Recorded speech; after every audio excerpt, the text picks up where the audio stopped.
அமைச்சர் உதயநிதிக்கு பட்டம் சூட்ட கனிமொழியை தூத்துக்குடியில் மட்டுமே சுருக்கி வைத்துள்ளார் முதலமைச்சர் ஸ்டாலின் என்று நடிகை விந்தியா குற்றம் சாட்டியுள்ளார். தூத்துக்குடி மாவட்டம் கோவில்பட்டி பழைய பேருந்து நிலையம் முன்பு அதிமுக வேட்பாளர் சிவசாமி வேலுமணியை ஆதரித்து நடிகை விந்தியா பிரச்சாரம் மேற்கொண்டார். அப்போது அதிமுக ஆட்சியில் மதுவினால் விதவைகள் அதிகரித்து விட்டதாக கனிமொழி எம்பி கூறினார். இன்று மது, கஞ்சா என்ற போதைப் பொருட்களால் தமிழகம் தள்ளாடுகிறது. அதிமுக ஆட்சிக் காலத்தில் கொண்டு வந்த மக்கள் நலத்திட்டங்களை திமுக நிறுத்திவிட்டது. அதிமுக ஆட்சிக் காலத்தில் தமிழகம் அமைதி பூங்காவாக இருந்தது.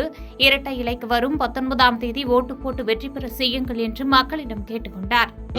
இந்த 5 வருஷத்துல எல்லாத்தையும் சரி பண்ணி காமிச்சிருக்கலாம், இல்ல எதுவுமே செய்யல. விளம்பரத்துக்காக மட்டும் வராங்க. வெள்ளம் வந்தப்போ போட்டோக்கு போஸ் கொடுக்கிறதுக்காக ஒரு ஏரியாவுக்கு வந்தாங்க. மொத்த தூத்துக்குடி தொகுதிக்கு வந்து பார்த்தாங்களா? மக்களோட கஷ்டத்தை பார்த்தாங்களா? திமுக ஆட்சி காலத்துல அவங்க கொடுத்த வாக்குறுதிகளை ஏகப்பட்ட விஷயங்கள் செய்யாம இருக்காங்க திமுக. கனிமொழி இந்த பக்கம் பிரச்சாரத்துக்கு வந்தா தயவு செஞ்சு நீங்க எல்லாரும் கேளுங்க. போன தேர்தல்ல இஷ்டத்துக்கு வாக்குறுதிகளை அள்ளி வீசின உதயநிதி இந்த தேர்தல்ல எதுவுமே பேசாம செங்கலை தூக்கிட்டு வர்றாரு. உதயநிதிக்கு ஒரு பழக்கம், ஒன்னு செங்கலை தூக்கணும், இல்லன்னா பொண்ணுங்களை தூக்கணும். தடை செய்யப்பட்ட 13,000 மதிப்புள்ள குட்கா பொருட்களை விற்பனைக்கு எடுத்து வந்த 2 பேரை வேப்பூர் போலீசார் அதிரடியாக கைது செய்தனர். கடலூர் மாவட்டம் வேப்பூர் பகுதியில் அரசால் தடை செய்யப்பட்ட போதைப் பொருட்கள் விற்பனைக்கு வருவதாக வேப்பூர் போலீசாருக்கு ரகசிய தகவல் கிடைத்தது. அதனைத் தொடர்ந்து வேப்பூர் இன்ஸ்பெக்டர் ராமச்சந்திரன் ஆலோசனையின்படி எஸ்ஐ பாக்கியராஜ் மற்றும் போலீசார் வேப்பூர் கூட்ரோடு பகுதியில் சாதாரண உடையில் ரோந்து சென்றனர்.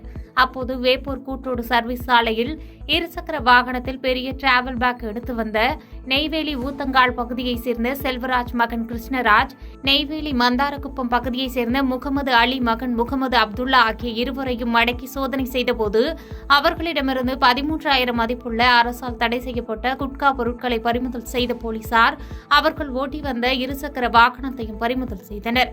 மேலும் குட்கா விற்பனை செய்ய வந்த 2 மீதும் வழக்கு பதிவு செய்து நீதிமன்ற காவலுக்கு அனுப்பி வைத்தனர்.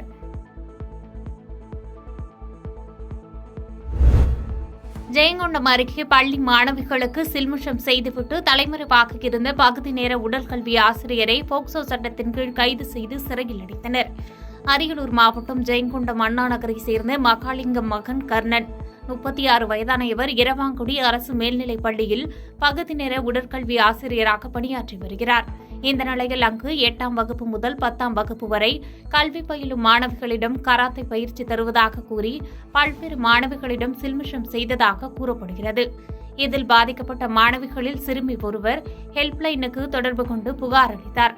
பின்னர் இதுகுறித்து குழந்தைகள் பாதுகாப்பு அலுவலர்கள் அப்பள்ளியில் விசாரணை நடத்தி கடந்த 24ஆம் தேதி ஜெயங்கொண்டம் அனைத்து மகளிர் காவல் நிலையத்தில் புகார் அளித்தனர்.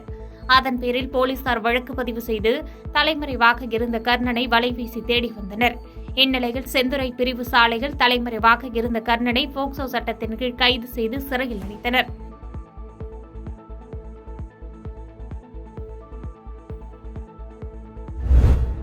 தேர்தல் அலுவலருக்கு கொலை மிரட்டல் விடுத்ததாக முன்னாள் அமைச்சர் உள்ளிட்ட 5 பேர் மீது 6 பிரிவுகளின் கீழ் வழக்கு பதிவு செய்யப்பட்டுள்ளது. கரூர் மக்களவை அதிமுக வேட்பாளர் எல் தங்கவேலை ஆதரித்து வாங்கல் பகுதியில் முன்னாள் அமைச்சர் எம்.ஆர். விஜயபாஸ்கர் கடந்த ஞாயிற்றுக்கிழமை பிரச்சாரம் செய்தார். அப்போது தேர்தல் விதிகளை மீறி 10க்கும் மேற்பட்ட வாகனங்களில் சென்றதாக கூறப்படுகிறது. அரங்கநாதன்பேட்டை பகுதியில் பிரச்சாரத்தில் ஈடுபட்டிருந்தபோது வீடியோ கண்காணிப்பு குழு அதிகாரியும் தாந்தோணிமலை வட்டார வளர்ச்சி அலுவலருமான வினோத்குமார் அதிமுகவை சேர்ந்த ஜெகனிடம் தேர்தல் விதிமுறைகளை பின்பற்றும்படியும் வாகனங்கள் அணிவகுத்து வர தேர்தல் விதிமுறைப்படி அனுமதி இல்லை என அறிவுறுத்தியுள்ளார். தொடர்ந்து மரவாபாளையம் பகுதியில் பிரச்சார வாகனத்தின் பின்னால் வினோத்குமார் சென்றுள்ளார். அப்போது முன்னாள் அமைச்சர் எம்.ஆர். விஜயபாஸ்கர், ஒன்றிய செயலாளர் மதுசூதனன், ரமேஷ்குமார், கார்த்திக், ஜெகன் ஆகியோர் அலுவலரின் வாகனத்தை மறித்து அவரை ஆபாசமாக திட்டி பணி செய்ய விடாமல் தடுத்து கொலை மிரட்டல் விடுத்து தாக்க முற்பட்டதாக கூறப்படுகிறது. இதுகுறித்து வாங்கல் காவல் நிலையத்தில் வினோத்குமார் அளித்த புகாரின் பேரில் முன்னாள் அமைச்சர் எம்.ஆர். விஜயபாஸ்கர் உள்ளிட்ட 5 பேர் மீது வழிமறித்தல், ஆபாசமாக திட்டி கொலை மிரட்டல் விடுத்தல், அரசு ஊழியரை பணி செய்ய விடாமல் தடுத்தல் உள்ளிட்ட 6 பிரிவுகளின் கீழ் வழக்கு பதிவு செய்துள்ளனர்.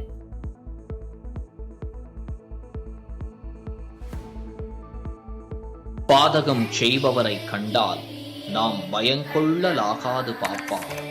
மோதி மிதித்து விடு பாப்பா, அவர் முகத்தில் உமிழ்ந்து விடு பாப்பா. அண்மை செய்திகளை உடனுக்குடன் தெரிந்து கொள்ள இணைந்திருங்கள் இயம்நாடு தொலைக்காட்சியுடன்.